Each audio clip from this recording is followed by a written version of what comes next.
Well, Paul begins in chapter 2, verse 1 to talk about religious people. Are they unrighteous also? Well, here's what he says. Look at verse 1 of chapter 2. The rhinoceros are loose. What does Paul say in verse 1? Therefore you are inexcusable, O man, whoever you are who judge. For in whatever you judge another, you condemn yourself. For you who judge practice the same things. Now, who's Paul talking to here when he says, you, O man, are inexcusable? He's talking to the religious person, primarily the Jewish person. That's really kind of what his target is here, talking to the Jewish people that used to think or that thought that they were better than everybody else because they had the law. Was that a problem in Jesus' day, do you think? Well, it was. The Pharisees were renowned for thinking they're better than everybody else. Huh. Pharisees were notorious for that, Marvin says, in thinking they were better than everybody else. They weren't. What made them better than everybody else in their mind, in their eyes? They were what? Chosen. They were God's chosen people. They meticulously followed all the commandments. Okay, in their mind, they were following all the rules, right? They sure thought they were. The Jews came to believe that they were righteous because they had the law, because they had the temple, because they had the prophets. What was wrong with that? What was wrong with that idea that they were righteous because they had all these trappings?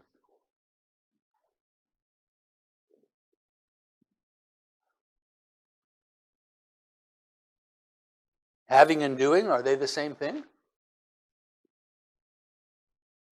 Having and doing aren't the same thing, are they? Having and doing are two different things. They had the law, they had the temple, they had the prophets, but what did they do with all of those things that God gave to them? Pretty much ignored them, right? Jesus had a lot to say of them. In fact, look at Matthew 5. Jesus was talking to the Jews in Matthew chapter 5 and his disciples and others, but primarily the Jewish people that were following him, that believed that they were righteous because they had God's law, the Ten Commandments. What did he tell them? I just put a few up there. He said, you have heard it said that to those of old you shall not murder, and whoever murders will be in danger of judgment. Did the Jews think that they were righteous because they weren't murdering people? They probably did, right? I mean, one of the commandments, the Ten Commandments, is thou shalt not kill. Anybody in here ever murder anybody? Oh, don't raise your hand if you have. Not yet, but I've come awful close. Status says not yet. But I've come awful close. Well, look at what Jesus said. Let's see how this week goes. Yeah. Not yet. We'll see how this week goes. Not over yet. Jesus said, the law says don't murder. And they probably said, amen, I haven't murdered anybody. But look at what he says here.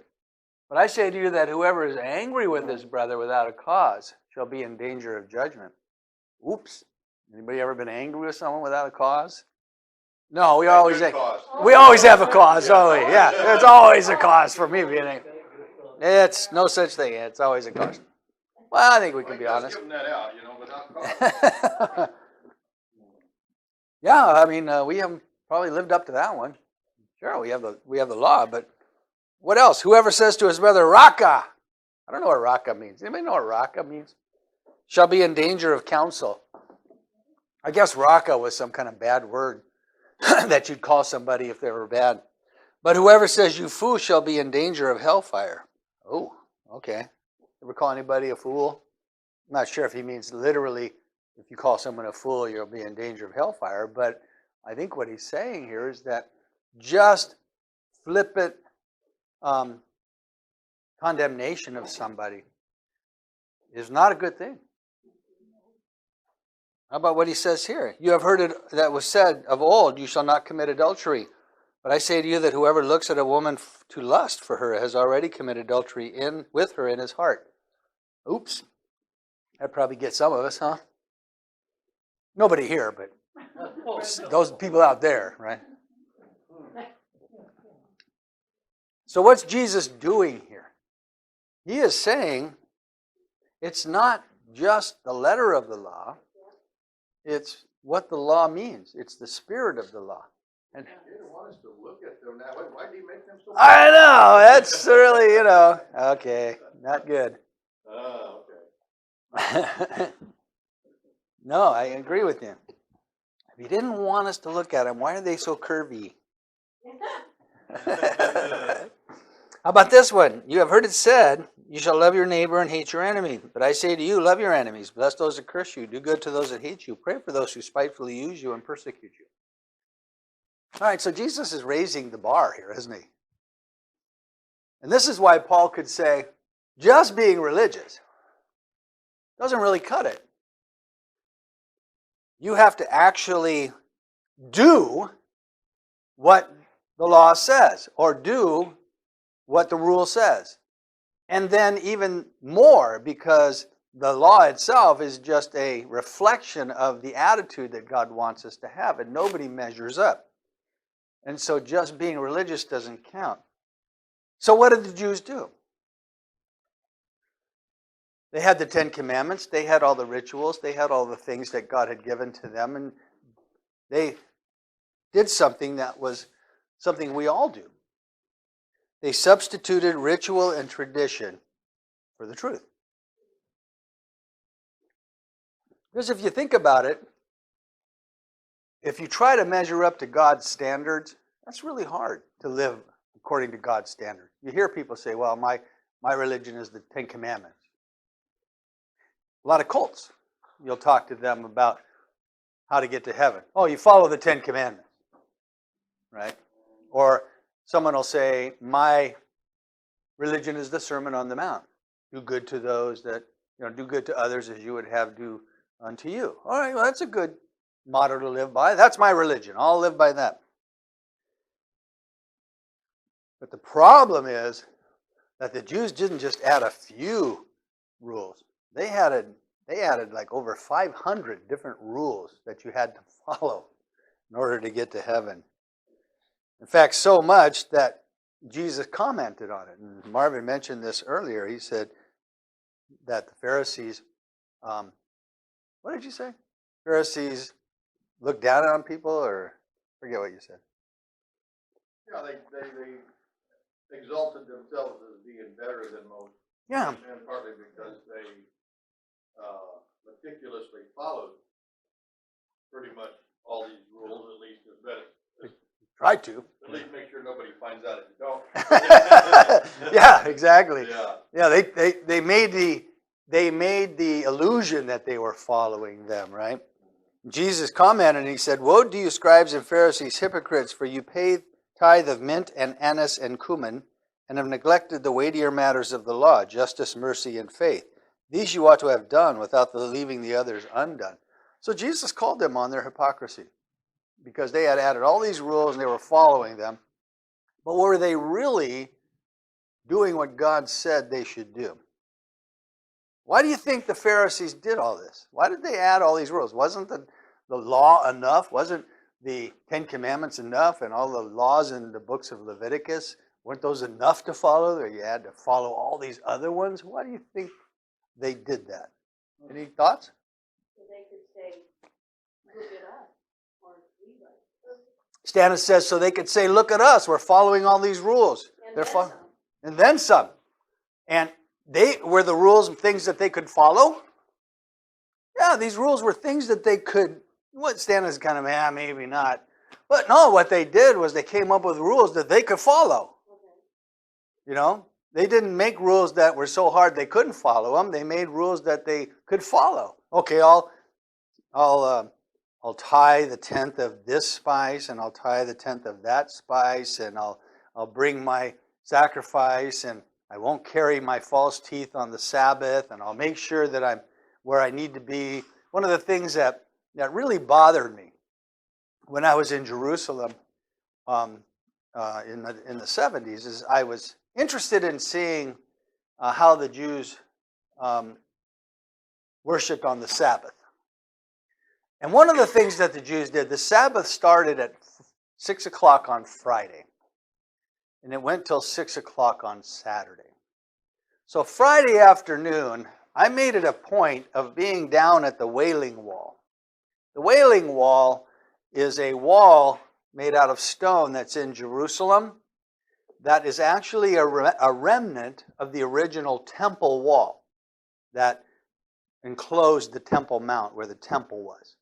But every Friday at 6 o'clock, the Jews would go to the Wailing Wall, and there they would pray, and they would meet, and that's where the Sabbath begins for many of the religious people in Jerusalem. So I went down there before 6 o'clock just to see everything kind of unfold. I thought it was interesting. So I was down there waiting, and about 5 minutes to 6, you could hear a rush of people, the latecomers, the ones that waited till the last minute to get to the Sabbath Wailing Wall. And the way you get into this area, it's like a little plaza, and there's these narrow corridors that feed into the temple area or the Wailing Wall area. And there's all kinds of people there. There's tourists there, there's Muslims there, there's Jewish people wandering around, women, children. And it really struck me as odd because I was watching down this one corridor, and here comes a group of about 7 rabbis in their black robes and their long tassel hair and their big hats and all of that, running down the corridor, literally shoving people out of their way. Women, children, knocking them down, shoving them from behind, just pushing them to get to the Wailing Wall by 6 o'clock so they could worship God. And I thought, how telling, how it must have struck Jesus in the same manner when he was there to see people who were supposed to be coming to worship God and represented religion just absolutely being incorrigible and pushing people down. And there was no love there was no concern with the welfare of others, just to get to a place where they thought they were worshiping God. And they did this because they thought that the act of doing whatever they were doing at the Wailing Wall was more important than mercy and compassion and all these other things that God says are more important. That's why God rebuked the Pharisees, because they were doing all of the things that negated what God had sent his word and his son to do, which is bring people into a loving relationship with God. And that was something that really, after a while, I just got really sick of religion because it was so hypocritical. There was another time when I went up to a place, and it's not just the Jews, it's religion in general. I was up at the Church of the Holy Sepulchre, which is a very holy site in Jerusalem. And the way the churches are built in Jerusalem, the Christian churches, they're built over holy sites, supposedly. And in that church would be whatever it is the church was representing. The Holy Sepulchre is actually a church that's built over the burial site of Jesus. And when you go in, there's some stairs that go up, and you can walk up these stairs, and at the top of the stairs is a large platform, and then there's a hole in the ground where you can look down and actually see the hill that Jesus was supposedly crucified on, Golgotha. And then you go down the other stairs. Well, on top of this platform is a holy site, so there's a lot of candles burning up there, and there's a big priest that was with I think the Greek Orthodox Church ran the Church of the Holy Sepulchre. So there's this big fat priest up there. He must have weighed 400 pounds. Seriously, this guy looked like a whale up there. But he had the big beard and the big hat and the big robe, and he was sitting in the corner, and pilgrims would come up the stairs, and it being such a holy site, they would come up in such reverence. And then for 5 pounds, a 5-pound note, you could give to the priest, and then he would give you a candle, and you could light the candle and put it up there as a sign of penance or a sign of reverence or worship or whatever. It's just a way that the pilgrim could enter into a worship of the Lord at this most holy site. Well, I stood back again, I'm watching people because, I'm interested in what's going on. So I kind of stand back in the shadows because the only thing burning up there are the candles. That's lighting the whole thing. So I'm standing back there, and it's probably a platform about this big. So I'm kind of in the corner, and the priest is sitting over here, and all the candles are burning. And up the stairs comes a very penitent pilgrim on his hands and knees from the bottom of the stairs. And it's probably 30 stairs up.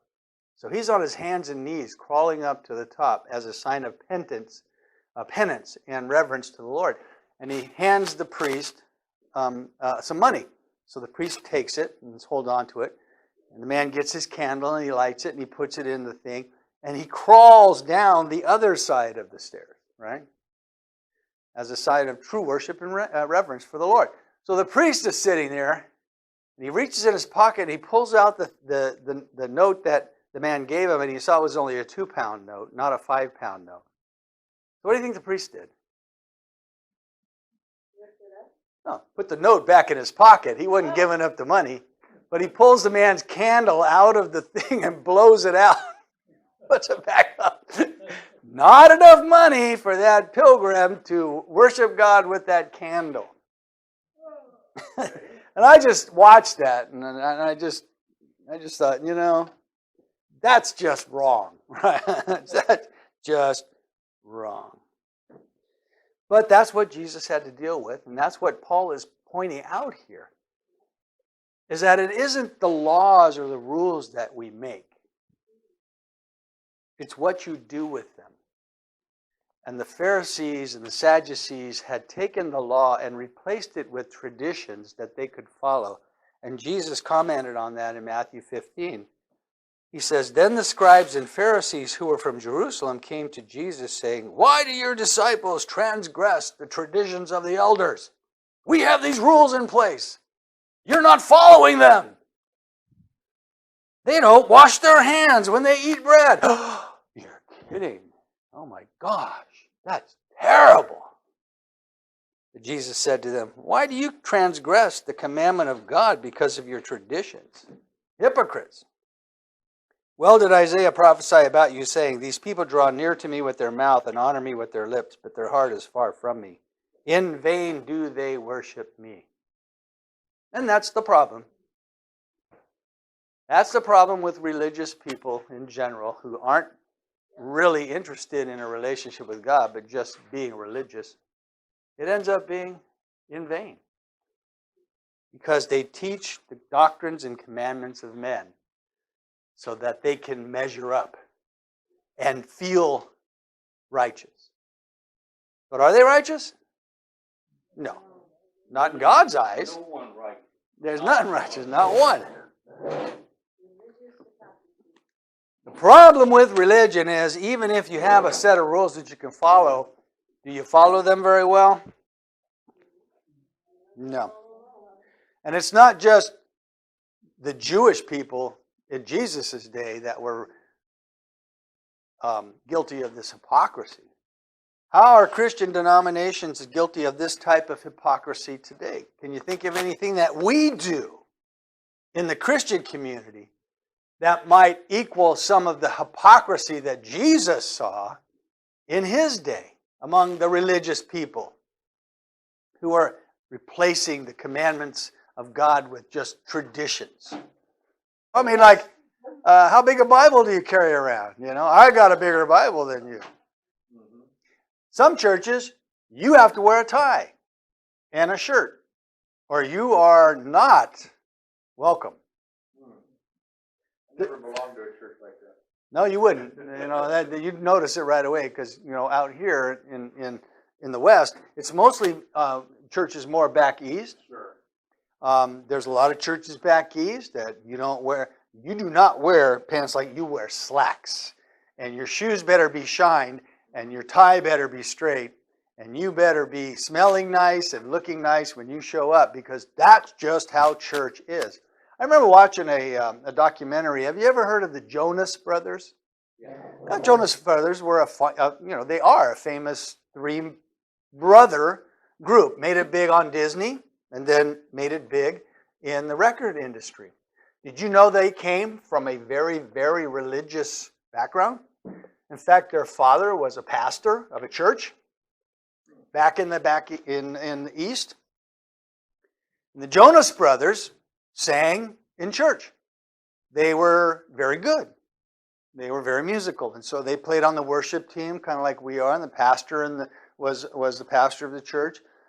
The Jonas Brothers began to branch out and start to sing non-Christian songs. Yeah. And guess what happened? Yeah, the church said, "You can't do that. Christians don't sing non-Christian songs." The Jonas Brothers, not only did they tell the Jonas Boys, "You can't sing that kind of music," they finally ended up throwing the pastor out, along with the boys. Huh? The pastor, who was the father of the Jonas Brothers, he said, "If you allow your kids to sing those songs," which were just songs, they weren't bad songs, they were just songs, not Christian songs. Weren't all about Jesus, They threw the pastor out. And you know what happened? The Jonas Brothers got very, very bitter about all that. Because their friends, their family, people they grew up with, people they thought loved them, thought loved their father, threw them all out in the cold over the type of music they were singing. Same thing happened back in the day when some of you remember the Jesus movement back in the early 70s. Chuck Smith in Calvary Chapel, and he was going out and reaching out to the hippies, the long-haired crowd with the jeans and the tie-dye, and allowing them to come to church just like that. No shoes, and a huge movement of Christians coming to the Lord during that period of time. But you should have heard the uproar over that. People coming to church with long hair and tie-dye and, We have our own foibles. We have our own traditions. We have our own standards, and sometimes when other people don't live up to them, we're guilty of that. It hasn't changed much, man. No, really. Same as back then. Same as back. Yeah, same as back then. Where we are again. So, but here's the problem. Doesn't matter what rule you follow, whether it's the Ten Commandments. You want to follow the Ten Commandments. That's my religion, Ten Commandments. I'm going to follow the Ten Commandments. Oh, really? Or your own rules. What are your rules? What are your church rules? What are your personal rules? What are the things that you set? And I'm talking about people that aren't saved, aren't born again. Paul is pointing out how religious people, just on the basis of religion, will never become righteous before God. Because here's what James says in chapter 2, verse 10. Whoever shall keep the whole law and yet stumble in one point is guilty of all. Pick your law. What law do you live by for your life? Do you keep it 100%? Of course not. That's why legalism is so stupid. Yep. Legalism is I'm going to be righteous before God based on the things that I do.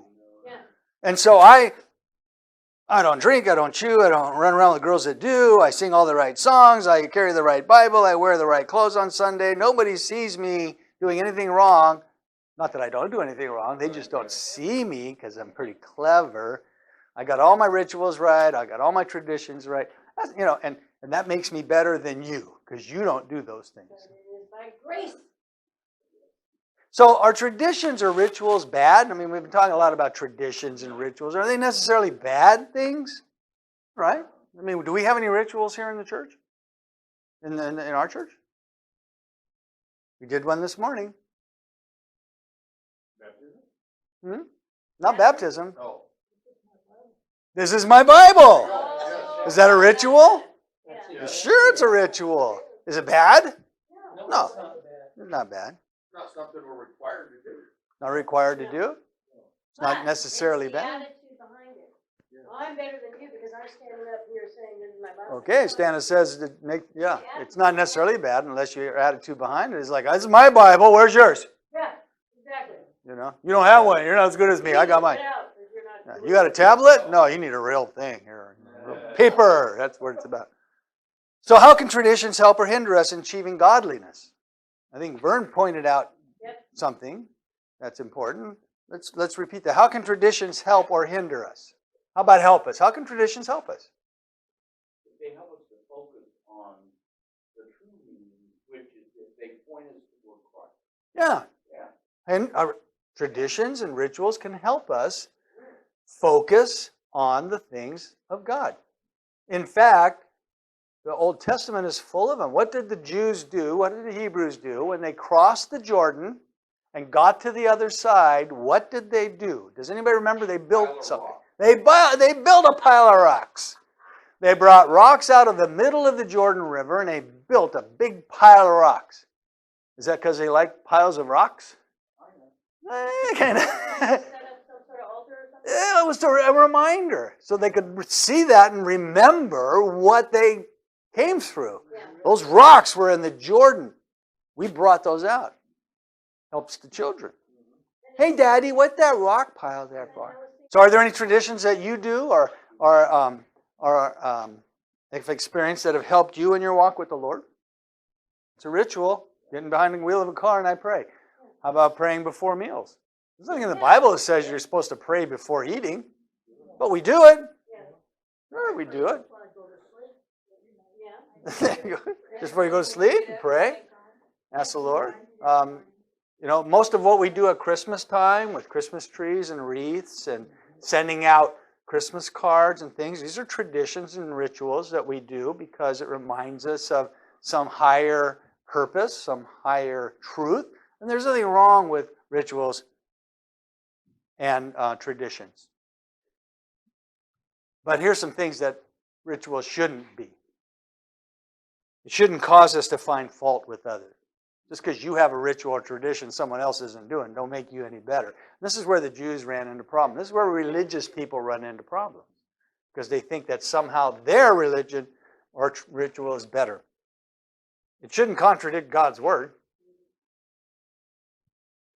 She should not be based only in man's wisdom. I think that we should have a basis for something in the Word of God that validates what we're doing. A religious tradition, we need to understand, does nothing to change our heart. It adds to what we already know in our heart. It shouldn't cause us to be proud, because our tradition's better than your tradition. Our church building's better than your church building. Shouldn't lead us away from the gospel of grace, and that's a big one. Doesn't mean that we can earn our salvation by keeping them, and it should not give us a false sense of security because we're resting in some tradition. All right? So, man was a religious person is not righteous before God just because they're religious. It actually leads to hypocrisy because you don't keep the rules and laws that you already think are important. If you don't keep them. So Paul says, throw it out. Doesn't do you any good. All right, the last thing that Paul says is man is declared a sinner by our conscience. See, no one keeps the law perfectly, the Ten Commandments. In fact, no one even keeps their own rules perfectly. Listen to what he says in verses 11 through 15. For as many as have sinned without law will also perish without law, and as many as have sinned in the law will be judged by the law. For not the hearers of the law are just in the sight of God, but the doers will be justified. For when Gentiles, who do not have the law by nature, do the things in the law, these, although not having a law, are a law unto themselves, who show the work of the law written in their hearts, their conscience also bearing them witness between themselves their thoughts, accusing or else excusing them. So what's Paul talking about here? He says, first of all, you have the law, that's fine, you're not keeping it, so it doesn't do you any good. You can't be made righteous by keeping the law because you don't. But then he goes into this other law written in their hearts. What's he talking about here? What law is written in our hearts? Your neighbor and The things that men and women instinctively know are right. We're all born with a sense of right and wrong, aren't we? I like the cartoon that always shows the little angel on this shoulder and the little devil on this shoulder, and it's talking to, do we have that? We do. We have that little, what do we call that? It's our conscience. We have a conscience, don't we? Not everybody's exactly the same conscience, but we have a conscience. What's a conscience do? It bears witness with either excusing or accusing us, right? Our conscience will tell us, you're doing the wrong thing. It's a little angel.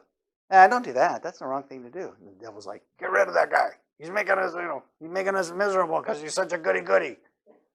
So then they get rid of the angel. We all have one.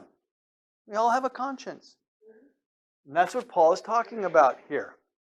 We all have a conscience. And do we always listen to our conscience? Of course we don't. Don't do that. That's bad for you. I'm going to do it anyway. I don't care. Because here's what happens. When we do the wrong thing, what do we feel? Conviction and guilt and consequences. Guilt, mostly. We feel guilty. Why do we feel guilty about stuff? Because we have a conscience. That's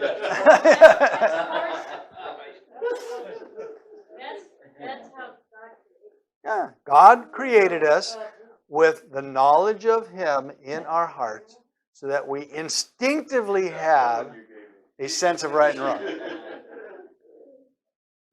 That doesn't mean that everybody's conscience is exactly the same, but it does mean is that we all have one. And in all cultures, there's certain norms that most people recognize, like you shouldn't go out and murder people, or steal or stuff.